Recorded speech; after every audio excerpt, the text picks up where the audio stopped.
ಮೋಸ ಹೋಗುವವರು ಇರುವ ತನಕ ಮೋಸ ಮಾಡೋರು ಇದ್ದೇ ಇರ್ತಾರೆ. ಹೀಗನ್ನೋದಕ್ಕೆ ಮತ್ತೊಂದು ಸಾಕ್ಷಿಯೇ ಈ ಘಟನೆ. ಸಹಾಯವಾಣಿ ಹೆಸರಲ್ಲಿ ಕರೆ ಮಾಡಿ ಮಹಿಳೆಗೆ 2 ಲಕ್ಷ ರೂಪಾಯಿ ವಂಚಿಸಿದ ಘಟನೆ ಗಿರಿನಗರ ಪೊಲೀಸ್ ಠಾಣೆ ವ್ಯಾಪ್ತಿಯಲ್ಲಿ ನಡೆದಿದೆ. ಗ್ರಾಹಕರ ಸಮಸ್ಯೆಗಳಿಗೆ ಪರಿಹಾರ ನೀಡುವ ನಿಟ್ಟಿನಲ್ಲಿ ಬ್ಯಾಂಕ್ಗಳು ಸಹಾಯವಾಣಿಗಳನ್ನು ತೆರೆದಿರುತ್ತೆ. ಬ್ಯಾಂಕ್ಗಳ ಈ ಕ್ರಮವನ್ನು ಸೈಬರ್ ವಂಚಕರು ದುರ್ಬಳಕೆ ಮಾಡಿಕೊಂಡು ಮಹಿಳೆಗೆ ವಂಚಿಸಿದ್ದಾರೆ. ಹೌದು, ಬೆಂಗಳೂರಿನ ಮಹಿಳೆಯೊಬ್ಬರಿಗೆ ಬ್ಯಾಂಕ್ ಪ್ರತಿನಿಧಿಯ ಸೋಗಿನಲ್ಲಿ ವಂಚಕ ಕರೆ ಮಾಡಿ ನಿಮ್ಮ ಖಾತೆಯಿಂದ ಬೇರೆ ಖಾತೆಗೆ 2 ಲಕ್ಷ ರೂಪಾಯಿ ಹಣ ವರ್ಗಾವಣೆಯಾಗುತ್ತಿದೆ, ಈ ಹಣವನ್ನು ನೀವೇ ವರ್ಗಾಯಿಸಿದರೆ 3 ಒತ್ತಿ, ಇಲ್ಲವಾಗಿದ್ದಲ್ಲಿ 1 ಒತ್ತಿ ಅಂದಿದ್ದಾನೆ. ಇದರಿಂದ ಗಾಬರಿಗೊಂಡ ಆ ಮಹಿಳೆ 1 ಒತ್ತಿದ್ದಾರೆ.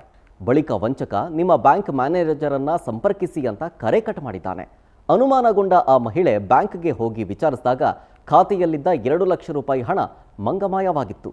ತಕ್ಷಣ ಆ ಮಹಿಳೆ ರಾಷ್ಟ್ರೀಯ ಸೈಬರ್ ಕ್ರೈಮ್ ಸಹಾಯವಾಣಿ 1930ಗೆ ಕರೆ ಮಾಡಿ ಪ್ರಾಥಮಿಕ ದೂರು ಕೊಟ್ಟಿದ್ದಾಳೆ.